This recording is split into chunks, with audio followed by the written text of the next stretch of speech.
Associate professor हैं Uppsala university में और विजिटिंग साइंटिस्ट हैं हार्वर्ड यूनिवर्सिटी यूएसए में। जी डॉक्टर शफकत साहब तशरीफ लाइए।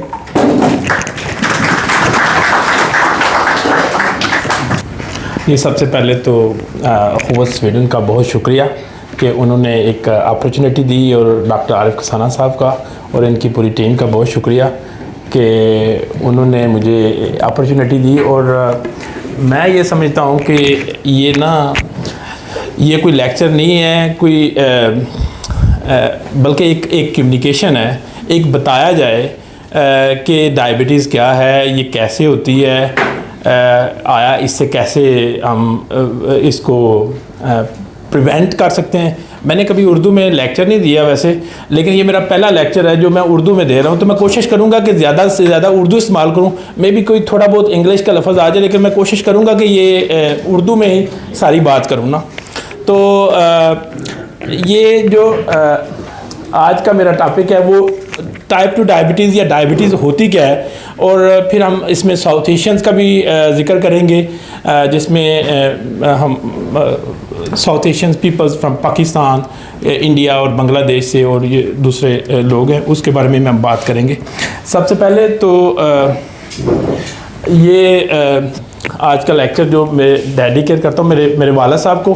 मेरे वाला साहब को टाइप 2 डायबिटीज़ था, और उनको लेटेस्ट स्टेज में डायबिटीज़ की कॉम्प्लिकेशंस भी होगी, तो 2019 में उनकी डेथ होगी मेजर डायबिटीज़ की वजह से ही ना। तो मेरा डायबिटीज़ को समझना, उसमें बहुत सारी मोटिवेशन है, ये मेरी फैमिली की भी। उसके बाद डायबिटीज़ को अगर कहें तो डायबिटीज़ की 5 किस्में हैं मेजरली ना। इसमें जो टाइप 1 डायबिटीज़ होती है वो मोस्टली बच्चों में होती है, ये बर्थ के टाइम पे ही होती है। और दूसरी है ये मूडी और लाडा, इसमें ये बहुत कम होती है, और इसमें ज़्यादातर जो जेनेटिक्स होती है, जो माँ बाप से होती है, जो रिस्क आता है, उसमें हमारे लाइफस्टाइल का कोई इतना किरदार नहीं है। तो ज़्यादा मैं इसको डिस्कस नहीं करूँगा क्योंकि ये बड़ी रेयर किस्म की होती है, कोई एक बंदे को होगी 1000 में या इससे भी कम। तो जो मेजर जो है ना आज का, वो है टाइप 2 डायबिटीज़, जो तकरीबन डायबिटीज़ की किस्म है। इसमें 90% जो डायबिटीज़ के केसेस होते हैं वो टाइप 2 डायबिटीज़ के होते हैं, और मैं उस पर भी बात करूंगा जेस्टेशनल डायबिटीज़ पे। ये जो ख़वातीन में ज़चगी के दौरान जो डायबिटीज़ हो जाती है, तो ये उस पर भी मैं बात करूंगा, वो उसके रिस्क के बारे में बात करूंगा। सबसे पहले तो ये है कि डायबिटीज़ जो है ना, ये अब ग्लोबल एक प्रॉब्लम हो गया है। पूरी दुनिया में अगर आप देखें तो डायबिटीज़ बढ़ रही है। स्पेसिफिकली मैं इसके बारे में बताना चाहता हूँ कि जो 3 पॉपुलेशन है जिनमें बहुत ज़्यादा बढ़ रही है, एक अफ्रीकन पॉपुलेशन में, एक मिडल ईस्ट में और एक साउथ एशियन में ना। साउथ एशियन में जिसमें इंडिया, पाकिस्तान और श्रीलंका और बांग्लादेश और दूसरे लोग शामिल हैं, इनमें बहुत ज़्यादा बढ़ रही है। तो इस टाइम दुनिया में 537 मिलियन लोग हैं जिनको टाइप 2 डायबिटीज़ या डायबिटीज़ है। अगर इसी तरह चलता रहा तो ये तकरीबन 643 मिलियन लोगों को 2030 में डायबिटीज़ हो जाएगा, और तकरीबन इन लोगों को मैनेज करने के लिए पूरी दुनिया में $1000 बिलियन चाहिए इनको मैनेज करने के लिए, इन पेशेंट्स को। तो आप समझें कि ये कितना एक तो बीमारी भी है, और इस बीमारी को मैनेज करने के लिए पैसे भी बहुत सारे चाहिए। तो बहुत सारे दुनिया के मुल्कों में इतने पैसे हैं ही नहीं, तो मैनेज क्या करें। और दूसरे जो मिडिल इनकम कंट्रीज़ हैं, उनमें से हर 4 में से 3 बंदों को डायबिटीज़ होने का या हो चुकी है। ये भी बड़ा रिस्क है, एक बहुत बड़ा ना। अगर डायबिटीज़ की, जैसे मैंने बताई कि एक टाइप 1 डायबिटीज़ होता है, एक टाइप 2 डायबिटीज़ होता है। 1990 से लेके अगर 2050 की प्रोजेक्शन देखें ना, तो जो टाइप 1 डायबिटीज़ है, ये जो नीचे वाली लाइन है, जो रेड कलर की लाइन है, ये शो करती है कि टाइप 1 डायबिटीज़ जितनी, फ़र्ज़ करें एक बंदे में 100 बंदों में से एक बंदे को अगर होती है ना, तो 2050 में भी वो 100 बंदे में से एक बंदे को ही होगी। लेकिन जो टाइप 2 डायबिटीज़ है ना, ये देखें 1990 में ये 100 में से 3 बंदों को होती थी, लेकिन 2050 में हर 10वें बंदे को होगी, यानी कि 100 में से 10 बंदों को हो जाएगी बीमारी। तो मीन कि ये ये बीमारी बढ़ रही है तो इसको समझना बड़ा ज़रूरी है कि ये है क्या चीज़ ना। अच्छा, मेरी ये स्लाइड यही है।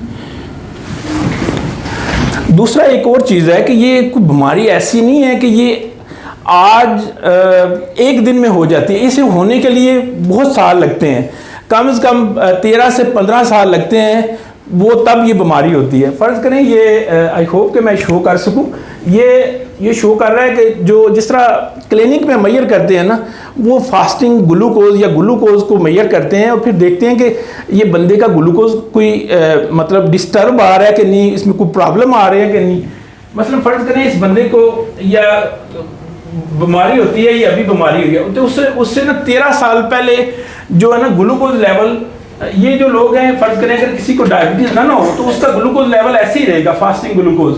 लेकिन अगर किसी को बीमारी होने के चांस है ना, तो देखिए तकरीबन 13 साल पहले थोड़ा थोड़ा उसका ग्लूकोज लेवल बढ़ना शुरू हो जाएगा, तो ये फिर जाके ना बीमारी हो जाएगी। इसी तरह जो फास्टिंग के बगैर हम ग्लूकोज मेजर करते हैं, जिसे हम 2 आवर ग्लूकोज कहते हैं, ये भी तकरीबन 13-14 साल पहले ना थोड़ा थोड़ा ख़राब होना शुरू हो जाता है। तो मीन ये बीमारी एक दिन में नहीं होती, इसे होने के लिए बहुत सारी हम मेहनत करते हैं तब ये बीमारी होती है ना। लेकिन इसमें हमारा कसूर भी नहीं होता, ये भी मैं आपको बताऊंगा। ये ऐसा नहीं है कि ये हम जानबूझ के करते हैं, इसमें कुछ ऐसी चीज़ें होती हैं जो जेनेटिक्स होती है, वो मैं उसके बारे में भी डिस्कस करूंगा। और जो दूसरा एक और चीज़ है समझने की ज़रूरत है कि ये जो डायबिटीज़ है ना, ये उम्र के साथ साथ टाइप 2 डायबिटीज़ ये बढ़ती जाती है। फ़र्ज़ करिए अगर 30 साल से जो छोटे यंग बंदे हैं ना, उनमें डायबिटीज़ यानी कि 100 में से 5 बंदों को होगी। लेकिन अगर आप 75 साल से ऊपर के बंदों को देखें, उसमें दोनों ख़वातीन और मर्द हैं, तो तकरीबन हर यानी कि 100 में से 20 बंदों को होगी, हर 5वें बंदे को डायबिटीज़ होने का ख़तरा होता है। तो मीन कि ये बीमारी उम्र के साथ साथ भी इसका रिस्क बढ़ता जाता है। अब एक और चीज़ है समझने की ज़रूरत है, ये रिसर्च है हमारे कोलीग्स हैं ग्लासगो यूनिवर्सिटी में यूके में, तो उन्होंने रिसर्च शो की, ये बड़ी इंटरेस्टिंग है चीज़ ना।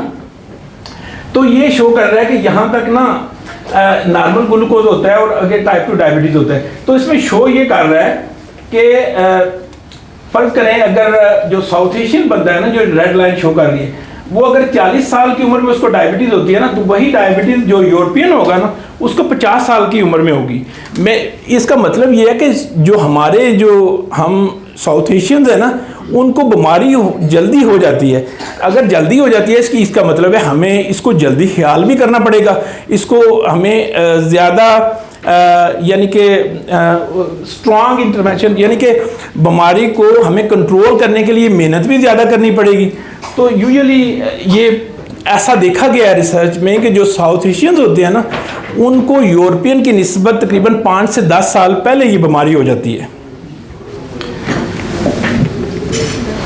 अब हमने ये तो पता चल गया कि भाई ये बीमारी भी है, ख़तरा भी है इसका, और जो साउथ एशियन है उनको हो भी जल्दी जाती है। अब ये है कि एक ये टाइप 2 डायबिटीज़ के बारे में हमने बात की। एक दूसरी जो है ना कि जो मोस्टली ख़वातीन को ज़चगी के दौरान डायबिटीज़ हो जाती है, वो क्या होती है? तो ये एक नॉर्वे में बड़ी ज़बरदस्त रिसर्च पब्लिश हुई, कोई इसी साल पब्लिश हुई।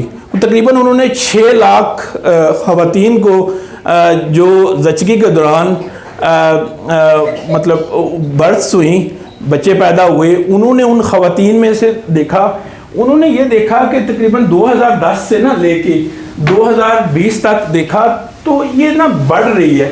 मतलब पहले अगर 2010 में ना 100 में से 2 ख़वातीन को होती थी ना ये ज़चगी के दौरान डायबिटीज़, तो अब ये तकरीबन 7 ख़वातीन, यानी कि 100 में से 7 ख़वातीन को होती है। मीन कि ये भी बढ़ रही है नॉर्वे में भी, और इसी तरह का ट्रेंड है स्वीडन में भी, इसी तरह का डेनमार्क में भी है।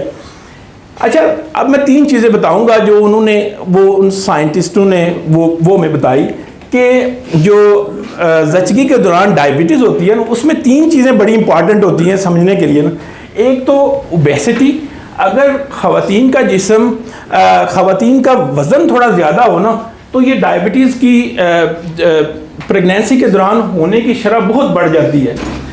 दूसरी है एज, अगर प्रेगनेंसी में एज ज़्यादा हो तो ये बीमारी बहुत ज़्यादा होने के चांस बढ़ जाते हैं। तीसरी है एजुकेशन, ये देखा गया है कि अगर ख़वातीन में एजुकेशन ज़्यादा हो तो ये बीमारी होने का रिस्क कम हो जाता है, क्योंकि अवेयरनेस आ जाती है, बंदे को अंडरस्टैंडिंग आ जाती है कि कैसे मैनेज करना है। तो ये 3 चीज़ें बड़ी इंपॉर्टेंट थी। एक चौथी चीज़ उन्होंने जो देखी, उनके पास वो जो ख़वातीन थी 6 लाख, उन्होंने ये देखा कि कहाँ कहाँ वो ख़वातीन पैदा हुई। थे तो वो सारे नॉर्वे में ही, लेकिन उन्होंने देखा कि कहाँ कहाँ पैदा हुई। उन्होंने देखा कि कुछ मुख्तलिफ मुल्कों में पैदा हुई, लेकिन जो साउथ एशिया में ख़वातीन पैदा हुई या मोस्टली उस एशियन रीजन में ना, उनमें सबसे ज़्यादा ये ज़चगी के दौरान डायबिटीज़ होने की शरह सबसे ज़्यादा थी नॉर्वे में ना, और ये बड़ी परेशान कुन भी है। अब एक और दूसरा पहलू भी है इसका देखने का कि जब ये ज़चगी के दौरान डायबिटीज़ हो जाती है ना, तो वो डायबिटीज़ उन मदर्स को वो रिस्क बढ़ा देती है उनका टाइप 2 डायबिटीज़, यानी कि उससे ना टाइप 2 डायबिटीज़ होने का रिस्क बढ़ जाता है उन ख़वातीन में, और उन ख़वातीन को ब्लड प्रेशर का भी मसला होने का चांस बढ़ जाता है, उन ख़वातीन को दिल की बीमारियां होने का भी चांस बढ़ जाता है, और कैंसर का रिस्क भी देखा गया है कि अगर ज़चगी में डायबिटीज़ हो जाए तो उससे वो बढ़ना शुरू हो जाता है। अच्छा, ये सिलसिला यहाँ रुकता नहीं है, बल्कि जो बच्चे पैदा होते हैं ना, अगर ज़चगी के दौरान डायबिटीज़ हो जाए ख़वातीन को, तो उन बच्चों में भी दिल की बीमारियां होने की शरह ज़्यादा देखा गया है ऐसा ना रिसर्च में, और उनको थोड़ी मेंटल तो नहीं कह लेंगे, ज़हनी नशोनुमा के इश्यूज़ हो सकते हैं ऐसा ना। अब ये एक साइकिल है। अब ये बच्चियां जब उन मदर्स के यहाँ पैदा होंगी जिनको ज़चगी के दौरान डायबिटीज़ होगी, जब ये खुद मदर बनेंगी तो फिर आगे ये और साइकिल चलता जाएगा। तो इसलिए ये भी समझने की ज़रूरत है कि जो ज़चगी के दौरान डायबिटीज़ होता है ना, इसको भी हमने कंट्रोल करना है। अच्छा, अब हमने ये भी देख लिया कि भाई टाइप 2 डायबिटीज़ का रिस्क भी ज़्यादा है, और जो ख़वातीन में ज़चगी के दौरान जो डायबिटीज़ होता है उसका भी रिस्क बहुत ज़्यादा है, लेकिन हमें ये तो हमें पता नहीं कि भाई डायबिटीज़ कैसे होता है। तो एक मैंने जो चीज़ सबसे आज मेरा जो मकसद है वो बात करने का, वो ये है कि जो भी हम बात करें ना, यानी कि जो भी मैं बात करूँ, वो आपको वो नॉलेज दूं जो साइंस ने अभी तक हमें अंडरस्टैंड हुआ है, हमें पता चला है एविडेंस की बेस पे या कि साइंस की रिसर्च की बेस पे, ताकि अगर जो भी मिसकम्युनिकेशन हो तो वो हम क्लियर कर लें। और दूसरी एक और बात यह है कि अगर आपको कहीं से भी कोई किसी पॉइंट पे कोई समझ नहीं आती तो आप बिल्कुल ज़रूर मुझे रोक के मुझसे सवाल पूछ लें, और दूसरे जनरल क्वेश्चन हम बाद में फिर डिस्कस कर लेंगे एक दफ़ा प्रेजेंटेशन के बाद ना। लेकिन अगर प्रेजेंटेशन पे कोई समझ नहीं आ रही बात तो वो मुझे आप ज़रूर रोकें और फिर मैं उसको एक्सप्लेन करने की कोशिश करूँगा। अच्छा, अब इसके फिर हमने कहा कि वो कौन सी वजूहात हैं जिसकी वजह से टाइप 2 डायबिटीज़ होता है, तो वो हम देखते हैं। अच्छा, मैंने शुरू में बात की कि 2 चीज़ें हैं। एक होता है नॉन मॉडिफाइबल, यानी कि वो चीज़ जो हम उसको बदल नहीं सकते। मसलन अगर हमारे पेरेंट्स को डायबिटीज़ था तो ये ऐसा देखा गया है कि उन बच्चों में डायबिटीज़ होने की शरह ज़्यादा हो जाती है, ठीक है ना, उसको जेनेटिक्स कहते हैं, वो हम नहीं चेंज कर सकते, ठीक है कि नहीं, वो हमारे इख्तियार में नहीं है। दूसरा है एजिंग, यानी कि वक्त हम अपनी उम्र को भी नहीं कंट्रोल कर सकते, क्योंकि हाथ गुजरते दिन के साथ ये चीज़ें होनी है, ये डायबिटीज़ का रिस्क है, ये हम नहीं चेंज कर सकते। लेकिन जो चीज़ हमारे इख्तियार में है उसको कहते हैं मॉडिफाइबल रिस्क फैक्टर, यानी कि ये चीज़ें हमारे कंट्रोल में है, हम इसके बारे में सोच सकते हैं, इनको समझ सकते हैं और इन पे काम कर सकते हैं। सबसे पहले चीज़ है फिज़िकल एक्टिविटी, यानी कि अभी हम इस पे आगे बात करेंगे। यानी कि जितनी फिज़िकल एक्टिविटी ज़्यादा होगी बेहतर होगी वो डायबिटीज़ को कंट्रोल करने के लिए। उसके बाद स्मोकिंग कम होगी तो ये ज़्यादा बेहतर होगी। स्ट्रेस लेवल, आप किस तरह के इन्वायरमेंट में रहते हैं, कितनी पोल्यूशन कितनी है, कितनी आप प्रोसेस्ड फूड खाते हैं, इसके बारे में हम बात करेंगे। और ये भी देखा गया, अभी इतना कंक्लूसिव एविडेंस नहीं है साइंस में, कि वाइट राइस देखा गया है कि यूजुअली वाइट राइस भी थोड़ा सा रिस्क है। बहुत सारे साइंटिस्ट इस पर रिसर्च कर रहे हैं कि ब्राउन राइस कितने फ़ायदेमंद होते हैं, और ये देखा गया है कि कुछ हमारी जितनी ज़्यादा फैट्स वाली फूड होंगी वो उनसे भी रिस्क होगा।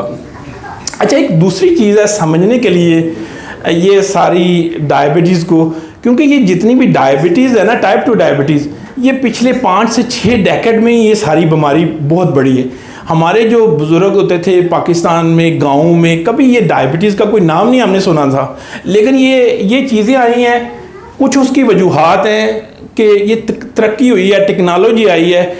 अब टेक्नोलॉजी तो आ गई, लेकिन हमें इंसानों को अडाप्ट करना है उसके मुताबिक ना। फ़र्ज़ करें जो रिसर्च शो करती है वो ये करती है कि पिछले एक 10 सालों में 54% लोग अब शहरों में रहते हैं। ये मैं वर्ल्ड की बात कर रहा हूँ, पूरी वर्ल्ड के ना। तो लोग शहरों में, यानी कि लोग गाँव से, देहातों से मूव करके शहरों में आए, तो शहरों पे एक बोझ पड़ा है। शहरों पे वो ट्रैफिक बहुत ज़्यादा हो गई है, वो एक्टिविटी की प्लेसेस नहीं है कि जहाँ वो एक्टिविटी हो सके। तो एक तो इसकी ये वजह हो सकती है कि ज़्यादा लोग अब अर्बन पॉपुलेशन में, यानी कि शहरों में रह रहे हैं। दूसरा ये है कि पिछले 10 सालों में ये जो सोडा ड्रिंक्स हैं ना, इनकी कंजप्शन 33% ज़्यादा हो गई है। और चौथा ये है, यानी कि तीसरा इसका रिस्क ये है कि हर चौथा जो अडल्ट है ना, 18 साल से बड़ा लड़का, लड़की, बंदा, खवातीन, हर चौथा बंदा जितनी एक्टिविटी रिक्वायर्ड है ना, जो वर्ल्ड हेल्थ ऑर्गेनाइजेशन हमें कहती है, वो बंदे नहीं करते। मीन के एक्टिविटी लेवल भी पूरी दुनिया में तकरीबन कम हुआ है। अब ये थोड़ा सा मैं कोई आपके पास प्रूफ, रिसर्च का प्रूफ शो करूँगा। ये है कि ये डेटा है बेसिकली, ये मेरे ख्याल में इकट्ठा हो गया, physical inactivity and TV watching. ये बेसिकली था, चले दो चीज़ें होगी इकट्ठी। ये देखा गया है कि जो लोग हर रोज़ तकरीबन 2 घंटे या 2 घंटे से ज़्यादा टीवी देखते हैं बैठ के, उनमें डायबिटीज़ का रिस्क बढ़ जाता है, ठीक है ना। और जो लोग रोज़ाना 1 घंटा ब्रिस्क वॉकिंग करते हैं ना, उनमें वो डायबिटीज़ देखा गया है कि वो उनमें नहीं होती, या वो कंट्रोल कर लेते हैं। तो मतलब अगर 1 घंटा भी हम अगर रोज़ ब्रिस्क वॉकिंग करें ना, तो डायबिटीज़ जो है ना, हम उसको कंट्रोल कर सकते हैं। दूसरा ये देखा गया है कि जो स्मोकिंग करते हैं ना, स्मोकर्स होते हैं, यूजुअली उनमें तकरीबन 1-2 गुना ज़्यादा रिस्क होता है टाइप 2 डायबिटीज़ होने का। तो स्मोकर्स, और ये स्लाइड आ गई। तो हमने देखा है कि जो स्मोकिंग करने से भी ना टाइप 2 डायबिटीज़ का रिस्क बढ़ जाता है, तकरीबन 2 गुना रिस्क बढ़ जाता है। ये भी देखा गया है कि अगर हम नींद ना पूरी करें, फ़र्ज़ करें जो रिकमेंडेशन है तकरीबन 7 घंटे या 6.5 घंटे से लेके अगर हम 8 घंटे के दरमियान ये नींद कम लें या उससे ज़्यादा करें, तो ये देखा गया है कि ये भी टाइप 2 डायबिटीज़ का काज कर सकता है। तो हमारा नींद लेना भी बड़ा ज़रूरी है। ये भी देखा गया है कि जितनी भी प्रोसेसिंग फूड होती है ना, अगर उसको बहुत ज़्यादा कंज्यूम किया जाए तो वो भी टाइप 2 डायबिटीज़ होने का रिस्क बढ़ा देती हैं। और ये भी रिसर्च में शो हुआ है कि जितने ये सोडा बेवरेजेस है ना, अगर इनकी बहुत ज़्यादा कंजप्शन की जाए तो ये भी टाइप 2 डायबिटीज़ होने का रिस्क बढ़ा देते हैं। अब ये सारी चीज़ें तो हैं, लेकिन फिर खाए बंदा क्या, ये भी तो सोचने वाली बात है ना। तो जो रिसर्च शो करती है ना कि मुख्तलिफ जो डाइट है, फ़र्ज़ करें एक है डाइट, उसका नाम है मेडिटेरेनियन डाइट। ये ज़्यादातर लोग वो खाते हैं जो ग्रीस में और इटली में और जो स्पेन में, उस एरिया को कहते हैं मेडिटेरेनियन रीजन। तो ये देखा गया है कि जो लोग वो फूड जिसमें ज़्यादा फ्रूट एंड वेजिटेबल होते हैं, थोड़ा सा उसमें मोटा गोश्त भी होता है और वो होती है फिश भी होती है, उसमें नट्स भी होते हैं, यानी कि अगर इस तरह की खुराक खाई जाए ना, तो ये टाइप 2 डायबिटीज़ को ना होने से रोक लेती है, यानी कि ये ज़्यादा हेल्दी डाइट कंसिडर होती है ना। अच्छा, हमने ना ये बेसिकली यूएस की कोई हमारे पार्टिसिपेंट थे, कोई 25,000 पार्टिसिपेंट। ये तो हमने वो सारे फीमेल पार्टिसिपेंट थे, हमने उनको 25 साल तक ऑब्ज़र्व किया। तो वो जो शुरू में ज़्यादा मेडिटेरेनियन डाइट खा रहे थे ना, तो हमने देखा उनमें टाइप 2 डायबिटीज़ होने का रिस्क 30% कम हो जाता है जो बनिस्बत उनके जो नहीं खाते, यानी कि वो उनको बचा लेती है। ज़्यादा जो हेल्दी डाइट खाते हैं उनमें टाइप 2 डायबिटीज़ 25 साल बाद भी, यानी कि वो लोग अपना एक हेल्दी पैटर्न रखते हैं तो टाइप 2 डायबिटीज़ को कंट्रोल कर लेते हैं। अच्छा, और ये भी रिसर्च में शो हुआ है, बहुत सारी जगह से कंक्लूसिव एविडेंस है कि जितनी हम फूड में डेयरी कंजप्शन यानी कि योगर्ट या मिल्क या डेयरी रिलेटेड प्रोडक्ट्स यूज़ करते हैं, तो ये इससे टाइप 2 डायबिटीज़ को हम कंट्रोल कर लेते हैं, यानी कि ये अच्छा होता है हमारे सेहत के लिए ना। अच्छा, अब दो चीज़ें हैं, हमने रिस्क के हवाले से देखा। एक तो वो रिस्क जो हमारे इख्तियार में है, जिसको हम मॉडिफाइबल कहते हैं, यानी कि हमारी खुराक, हमारा रहना सहना, हमारा सोना, हमारा जागना, हमारी एक्टिविटी, हमारी एक्सरसाइज, ये चीज़ें हमारे इख्तियार में हैं। एक दूसरा है कि जो हम जेनेटिक्स, जो हम अपने माँ बाप से रिस्क लेते हैं, तो क्या हम जो वो रिस्क लेके आते हैं बीमारी होने का, क्या हम उस रिस्क को कम भी कर सकते हैं कि नहीं। तो बेसिकली हमने एक रिसर्च की कोई कुछ साल पहले। बेसिकली हमने 1 लाख पार्टिसिपेंट, 1 लाख जो हमारे पार्टिसिपेंट थे, ये स्वीडन से थे, यूके से और डेनमार्क और फिनलैंड और मुख्तलिफ यूरोपियन कंट्रीज़ और अमेरिका से। हमने उन 1 लाख से ज़्यादा पार्टिसिपेंट्स का डेटा हमने रिसर्चर से कोलैबोरेट किया मुख्तलिफ यूनिवर्सिटियों के साथ। हमने उन पार्टिसिपेंट का जो 1 लाख से ज़्यादा थे, हमने उनके इंफॉर्मेशन भी ली कि वो कितनी एक्सरसाइज करते हैं, और हमने उनका जेनेटिक्स भी देखा, हमारे पास वो भी इंफॉर्मेशन थी।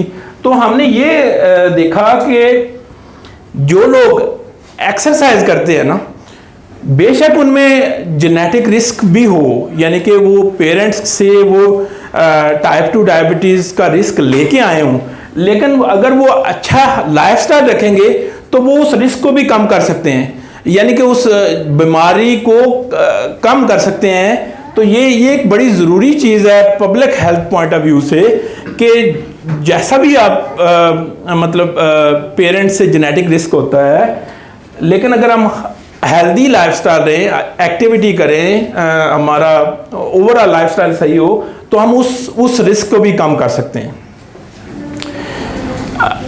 और दूसरा एक और चीज़ है जो डायबिटीज़ में ना, जब डायबिटीज़ हो जाती है तो इससे बड़ी कॉम्प्लिकेशंस भी होती हैं, ये भी समझने की ज़रूरत है। डॉक्टर साहब इस पे ज़्यादा तफसील से रोशनी डालेंगे मेरे ख्याल में, लेकिन ये है कि जो रिसर्च में देखा गया है कि जब डायबिटीज़ हो तो उससे जो कॉम्प्लिकेशन हो जाती हैं, फालज का ख़तरा बढ़ जाता है, और खुदा न खास्ता ब्लाइंडनेस का ख़तरा बढ़ जाता है, हार्ट अटैक का ख़तरा बढ़ जाता है, जो उनके लिम्स या पाँव में वो इस तरह के वो ज़ख्म हो जाते हैं, और खुदा न खास्ता बाद कंडीशनों में वो काटने पड़ते हैं, या वो ज़्यादा वो नुकसान होता है, और किडनी फेलियर का, यानी कि उनके गुर्दे फेल हो जाते हैं, और ये भी देखा गया है। तो और दूसरा एक और भी चीज़ देखी गई है कि जब डायबिटीज़ होता है ना, तो ये डायबिटीज़ और भी बीमारियां जैसे कि कैंसर का रिस्क भी बढ़ जाता है, कैंसर होने का रिस्क भी बढ़ जाता है। तो ये देखा गया है कि बहुत ख़वातीन में और मर्दों में ये एक जैसा रिस्क बढ़ जाता है जब डायबिटीज़ हो। तो अब सवाल तो ये है कि भाई हमने ये भी पता कर लिया कि टाइप 2 डायबिटीज़ मेजर बीमारी है, हो रही है। फिर हमने ये भी देखा कि ख़वातीन के अंदर भी ज़चगी के दौरान डायबिटीज़ हो जाती है। फिर हमने ये भी देखा कि अच्छा ये वजूहात होती हैं जिससे डायबिटीज़ होती है। अब सवाल ये पैदा होता है कि क्या हम डायबिटीज़ को रोक सकते हैं, उससे बचा जा सकता है? अगर डायबिटीज़ हो तो क्या वो हम उसको रिवर्स भी कर सकते हैं तो मेरा जवाब है यस, ऐसा है, ऐसा मोस्टली केसेस में होता है। अच्छा, ये एक बड़ी रिसेंट रिसर्च है जो इंग्लैंड में पब्लिश हुई। उसमें ये हुआ कि उन्होंने ना जो बंदे जिनको 6 साल पहले टाइप 2 डायबिटीज़ हो चुका था और उनमें मोटापे का लेवल भी बहुत ज़्यादा था और उनकी एज थी तकरीबन 20 साल से 65 साल के दरमियान, और ये बंदों को वो टाइप 2 डायबिटीज़ हो चुका था। अब उन्होंने ये किया, साइंसदानों ने, उन्होंने तकरीबन 3 से 5 महीने उन लोगों को ना, जितने भी उनके पास लोग थे, पार्टिसिपेंट थे, उन्होंने ना आधे लोगों को कहा कि भाई आपने ना ये करना है कि आपने हर रोज़ 15,000 स्टेप्स चलने हैं और आपने इतनी कैलोरी की फूड खानी है, 850 कैलोरी की फूड खानी है, जो कि बहुत ज़्यादा नहीं होती, बहुत थोड़ी होती है, लेकिन डिपेंड करता है कि आप खाते क्या हैं, हेल्दी खाते हैं तो ये, लेकिन उन्होंने कहा कि भाई आपने इतनी खानी है। और जो दूसरे आधे बंदे थे ना, उनको बस उन्होंने कहा कि भाई आप ना जो सेहत की रिकमेंडेशन है ना, जो गाइडलाइन है, अच्छा लाइफस्टाइल से रहें, बस उनको वो रखा। बेसिकली वो देखना चाहते थे कि क्या हम जब टाइप 2 डायबिटीज़ हो जाए तो उसको क्या रिवर्स भी कर सकते हैं। तो बेसिकली उन्होंने देखा कि जिन लोगों ने ना टाइप 2 डायबिटीज़ हो चुकी थी, जिन्होंने 15 किलो वेट लूज़ कर लिया ना टाइप 2 डायबिटीज़ होने के बाद, उन लोगों में तकरीबन 90% डायबिटीज़ ख़त्म हो चुकी थी। जो टाइप 2 डायबिटिक पेशेंट थे ना, जिन्होंने तकरीबन 15 किलो वेट लूज़ किया, उनमें टाइप 2 डायबिटीज़ ख़त्म हो चुकी थी 1 साल बाद। और इन्होंने 2 साल बाद भी वो उन पार्टिसिपेंट्स में देखा, तकरीबन यानी कि 100 में से 70 जो लोग थे ना जिनको टाइप 2 डायबिटीज़ थी, उनको टाइप 2 डायबिटीज़ नहीं रही थी। तो ये एक बड़ा हौसला अफजा बात भी है कि खुदा ना खास्ता ये कोई ऐसी बीमारी नहीं है जैसे हमने हवा बनाया हुआ है कि खुदा ना खास्ता कैंसर हो जाए या कोई और, जैसे कोविड आया था कि बस होगी तो होगी। ये ऐसी है कि ये हमारे कुछ इख्तियार में है। ऑफ कोर्स ये इतनी आसान नहीं है कि इसको बंदा कहे कि भाई मैं अपना लाइफस्टाइल बदलूं तो वो हो जाती है। इसमें वो बड़ी कॉम्प्लिकेटेड है और बहुत सारी जगहों पे दुनिया में रिसर्च हो रही है और लोग इसको समझने की कोशिश कर रहे हैं। लेकिन सबसे जो हौसला अफजा बात है मेरे नज़दीक कि ये बड़ी एक अच्छी बात है कि आप हो भी जाए तो उसको वापस ला सकते हैं, हेल्दी ज़िंदगी गुजार सकते हैं। तो अब 2 चीज़ें हैं जो हमें समझने की ज़रूरत है। आई होप कि जो आज के ये इंफॉर्मेशन के बाद हम बहुत सारे पाकिस्तानी, देखिए जी, पाकिस्तानी कम्युनिटी बड़ी पढ़ी लिखी है और बड़ी जल्दी परसीव करती है अच्छी इंफॉर्मेशन को ना, मेरी अंडरस्टैंडिंग है। तो दुनिया में जो रिकमेंडेशन है कि भाई आप हफ्ते में ना 150 मिनट कोशिश करें कि थोड़ा सा तेज़ दौड़ें या एटलीस्ट बाहर निकलें घर से, जो कोशिश करें कि 1 घंटा आपने ब्रिस्क वॉकिंग करके आनी है। या ये 150 मिनट बेसिकली है कि आप दौड़ लगाएं, साइकिल चलाएं या कि कोई भी एक्टिविटी करें ना। तो ये रेकमेंडेशन है, लेकिन ये रेकमेंडेशन यूरोपियन के लिए है। जो हमारे साउथ एशियन के लिए ना, उनके लिए 175 मिनट 1 हफ्ते में। तो ये प्लान बना ले, कोई रोज़ाना के 20-25 मिनट आपने बाहर जाना है और अपनी एक्सरसाइज करनी है। और दूसरा एक और जो पहलू हमें सोचने की ज़रूरत है, वो ये सोचने की ज़रूरत है कि टाइप 2 डायबिटीज़ को हमने प्रिवेंट करना है ना, तो ज़्यादा हेल्दी चीज़ें खाना शुरू कर दें जिसमें फ्रूट्स एंड वेजिटेबल ज़्यादा हो। और कोशिश ये करें कि जितनी प्रोसेस फूड हो ना, उसको इसका इस्तेमाल कम कर दें। देखिए, ख़त्म तो नहीं किया जा सकता जो हम वो करते हैं, लेकिन थोड़ा सा इस्तेमाल अगर कम हो जाए और ज़्यादा हमारी हेल्दी फूड का ज़्यादा इस्तेमाल हो जाए तो मेरे ख्याल में हम टाइप 2 डायबिटीज़ को ना प्रिवेंट कर सकते हैं। तो जो आज का मेरा जो खुलासा था वो ये था कि भाई जो 90% टाइप 2 डायबिटीज़ है ना, इसको हम रोक सकते हैं ना होने से। ठीक है कि नहीं? जो हमारे इख्तियार में चीज़ें हैं वो हम ये है कि हम हेल्दी खाएं, एक्सरसाइज करें रोज़ाना, कोशिश करें कि जो जिस लेवल पे कर सकता है at least 1 hour brisk walking outside. यहाँ तो वैसे भी माशाल्लाह इतनी अपॉर्चुनिटीज़ हैं। और स्लीप अपनी पूरी करें, रात की स्लीप, ये रिसर्च में हुआ है कि पॉसिबिलिटी हो तो कोशिश करें कि 7 to 8 hours sleep, that is very very good. Weight manage करना बड़ा ज़रूरी है टाइप 2 डायबिटीज़ में। स्मोकिंग और बेसिकली बेहतर है कि फैमिली एक्टिविटीज़ ज़्यादा हों ताकि इस डिज़ीज़ को मैनेज किया जाए। तो इसके साथ ही मैं शुक्रिया अदा करता हूँ आपका। Thank you.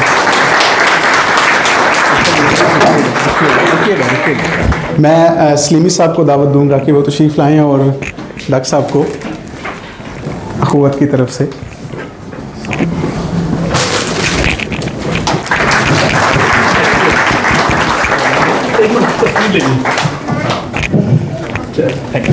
बहुत शुक्रिया जी।